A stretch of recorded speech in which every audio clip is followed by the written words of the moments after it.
तर तिकडे नाशिकमध्ये सुद्धा सलग 6 दिवस झालेल्या अवकाळी पावसाचा मोठा फटका शेती पिकांना बसलाय। एकट्या नाशिक जिल्ह्यातच 3,500 हेक्टर क्षेत्रावरील पिकांचं नुकसान झालंय। आमचे प्रतिनिधी प्रांजल कुलकर्णी आपल्यासोबत आहेत। प्रांजल, खरं तर 6 दिवस हा अवकाळी पाऊस पडलेला आहे आणि याचा फटका शेती पिकांना बसताना दिसतोय। सध्या तिथली शेतकऱ्यांची परिस्थिती काय?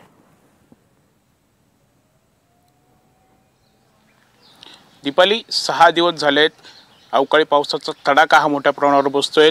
नाशिकमध्ये कालच आपण बघितलं तर दिवसभरामध्ये 24.6 मिलीमीटर एवढा पाऊस झालेला आहे। वादळी वाऱ्यामुळे जवळपास 55 झाडं ही कोसळलेली आहेत। अनेक विजेचे खांब जे आहेत ती देखील आडवी झालेले आहेत आणि विशेष म्हणजे या पावसाचा खरं तर मोठा फटका हा बळीराजाला बसतोय। आपण माझ्या मागचीच ही जर दृश्य बघितलं तर आपल्याला अंदाज येईल की या पावसामुळे कसं नुकसान हे झालेलं आहे। हातातोंडाशी आलेला घास जो आहे तो खरं तर बळीराजाचा हिरावला गेला आहे असंच म्हणता येईल। आपण समोर जर बघितलं तर मी आता नाशिक तालुक्यातील मुंगसरा या गावी आहेत। इथे आपण बघितलं तर हा गिलक्याची खरं तर ही बाग आहेत। ही बाग खरं तर वाचवण्यासाठी पूर्ण मेहनत खरं तर दिवस रात्र मेहनत घेऊन हे संपूर्ण गिलके जे आहेत ते घेण्यात आले होते। मात्र आपण समोर जर बघितलं तर जिकडे तिकडे पाणीच पाणी नजरेस पडत आहेत। पूर्ण चिखल खरं तर इकडे दिसून येतोय। एकंदरीतच काय ही सर्व परिस्थिती ते आपण जाणून घेणार आहोत। माझ्यासोबत शेतकरी त्यांच्याशी आपण बोलूयात। दादा, कसा पाऊस झालाय, काय परिस्थिती? इतका भयानक पाणी दररोज संध्याकाळी पाऊस येतो। इतका पाऊस चालू आहे का शेतकऱ्यांची पार दुर्दशा करून टाकली या पावसाने।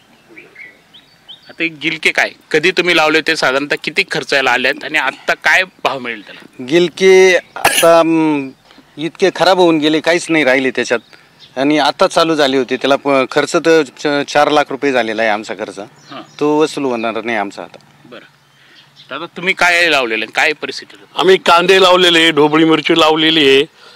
7 ते 8 दिवसापासून सारखा पाऊस येतोय। फार कांदे सोडून टाकलेत, ढोबळी मिरची सुद्धा खराब केली आहे। अतिवृष्टीचा पाणी चालू आहे। शेतकऱ्याला परमेल प्यावा का गळफास घ्यावा ही परिस्थिती आजच्या निर्माण झालेली आहे। काय करावं आणि काय नाही समजून नाही राहिलं। मालाचा अटक येण्याचा संभाव दिसून राहिला आहे। ते मी त्या माला इकडे जात नाही, ढोबळीकडे पाहत नाही, कांद्याकडे पाहत नाही। घरातून उठलो का गावात येतोय, पोरांना सांगतो कसं आहे ते, मग ते सडले कांदे म्हणजे शेतकरी सुद्धा मी आला म्हणला। आता एवढी परिस्थिती पावसाने वाईट केलेली आहे। कांदा काय म्हणजे कधी तुम्ही लावला तर साधारणतः? आणि 6 महिन्यापूर्वी लावलेला आहे। त्यांना जवळजवळ काढणी चालू आहे। 1 बिघाला 1 लाख रुपये खर्च भांडवल लागते। पावडरी, माणसं, खत, मजुरी ही परिस्थिती आहे। आणि ढोबळीला सुद्धा 2 लाख रुपये एकरी खर्च येतोय। ती सुद्धा परिस्थिती अशी डाऊन झाली आहे।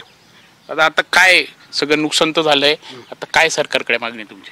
सरकार मागणी भरपाई करून देणं सरकारनं, ही शेतकऱ्यांची भावना आहे। झालेला खर्च वस्तू झालेला नाहीये।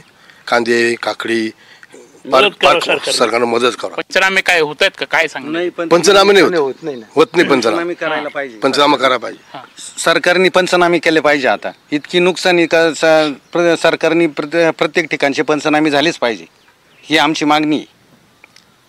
आपण बघत आहोत दीपाली, ही खरं तर परिस्थिती आहे जे आपण फक्त एकट्या नाशिक जिल्ह्यातच जर बघितलं तर सर्वाधिक फटका हा आंबा पिकाला बसला आहे। म्हणजे एकूण नाशिक जिल्ह्यात जर बघितलं तर कालपर्यंतचा प्राथमिक अहवाल कृषी विभागाचा होता, त्यानुसार 3,500 हेक्टरवरील पिकांना फटका बसलेला आहे। यामध्ये सर्वाधिक नुकसान आंब्याचं झालेलं आहे। त्या खालोखाल कांदा पिकाला फटका बसलेला आहे। आपण जर बघितलं तर कांदा म्हणजे खरं तर आत्ता 1 महिन्यापूर्वीच कांद्यावरील निर्यात शुल्क हे हटवण्यात आलं होतं। मात्र तरी देखील हवा तसा भाव जो आहे तो शेतकऱ्याला मिळत नाहीत। आता कुठेतरी कांदा काढणीवरती आलेला आहे। मात्र अशातच अवकाळी पावसाने हजेरी लावलीत आणि याचा मोठा फटका खरं तर कांद्याला बसतोय। एकंदरीतच या सर्व परिस्थितीमुळे कुठेतरी आता बळीराजा हा हतबल झालेला दिसतोय। 6 दिवस झाला आहेत पाऊस येतोय, अजून देखील पावसाचा अंदाज हवामान खात्याने वर्तवलेला आहे। त्यामुळे एकंदरीतच बळीराजासमोर कुठेतरी चिंतेचे ढग हे उभे राहिलेले आहेत। तात्काळ पंचनामे करण्यात यावे आणि सरकारने आम्हाला काहीतरी मदत करावी अशीच अपेक्षा आता शेतकरी करतोय। दीपाली, निश्चितच प्रांजल, त्यामुळे आता सरकारने या हवालदिल झालेल्या बळीराजाला वेळीच मदत करण्याची गरज आहे। धन्यवाद या सगळ्या सविस्तर माहितीसाठी।